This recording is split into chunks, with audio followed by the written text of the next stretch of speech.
Hey, are you looking to be a better photographer?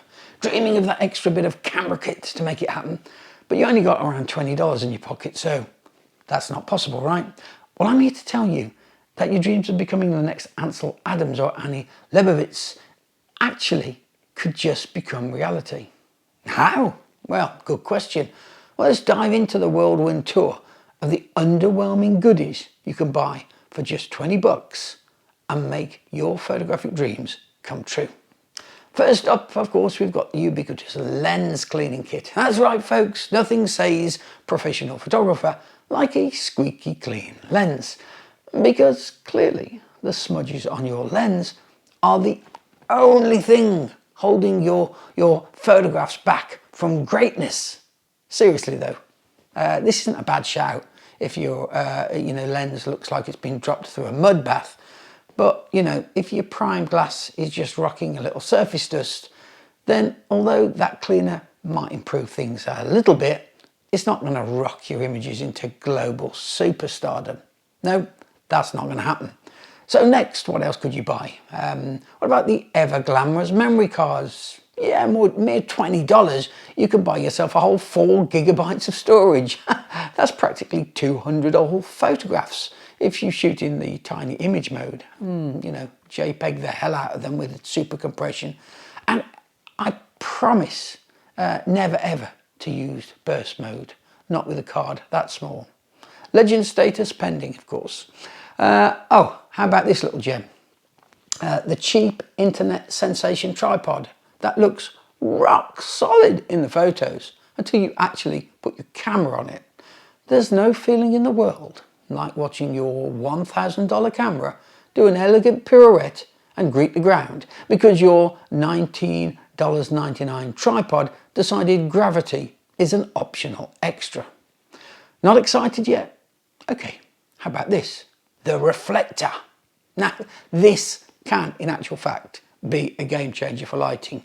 And for just $20, you can buy a tiny one that's roughly the size of a dinner plate. Perfect for when those days come when you want to channel the lighting abilities of the sun, but only onto your subject's nose, maybe an ear. Still with me? Fantastic. Because here's one blockbuster, the wrist strap. That's right, an accessory that ensures your camera is handcuffed to you at all times. It's almost as if we're designing photography for prison inmates or something. I don't know. You won't lose your camera, but you might lose your mind as you inadvertently thwack it off every door frame that you walk through and chuckle at the equipment juggle you perform to onlookers every time you need to pull something from your pocket. The camera stuck to your wrist. I don't know. Maybe you love them. Look, I'm not judging. But look, hold on, because there is a last sliver of hope that I'm about to drop the ultimate $20 photographic bombshell. You ready? A book. Not just any book, but one filled with drool-worthy images of famous photographers whose skills you will admire and aspire to, but never quite reach. Inside a magical book like that are nuggets of wisdom. So take time to look at their composition, at their lighting and the sheer sorcery of capturing the perfect image, because that's where the information is. That's why the book is the best thing you could spend your $20 on. Why? Well, let's have a look. Inspiration. Gawk at the shots from the greats and silently weep while realizing you too could use that same technique that they've used. Learn it. That's right. Education. Because you definitely needed a book to tell you that lighting, composition and timing are important.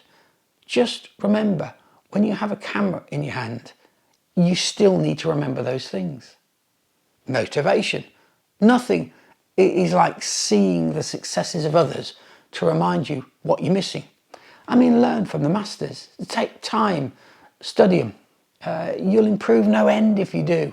Just take the time to look at what they did and learn. So, there you have it, folks. Spend your precious $20 on a quirky camera accessory that, in all honesty, won't ever transform your game or wise up. grab a book that might actually teach something of value. Because if all else fails, at least you can use the book as a doorstop to keep the door open on a hot day. No, really, get yourself a book, even a second-hand one. Go on eBay and have a look. $20 well spent, or at the very least spent.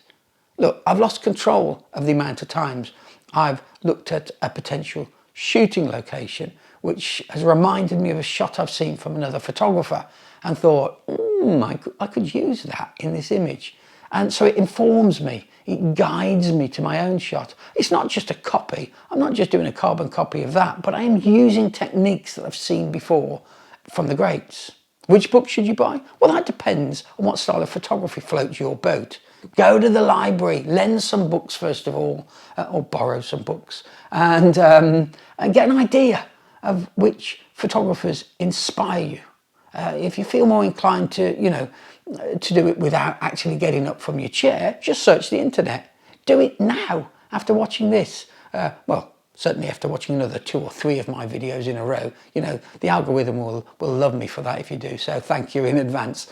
But, seriously, search online for inspirational photographers. My personal favourite is the late, great Bill Brandt. Why him? Well, he just had an ability to make images dance, to tell a story, particularly with his portraits. Let me show you one that I really, really like and explain why it inspires me so much and why it helped me to create better portraits myself. It's actually his incredible portrait of Peter Sellers.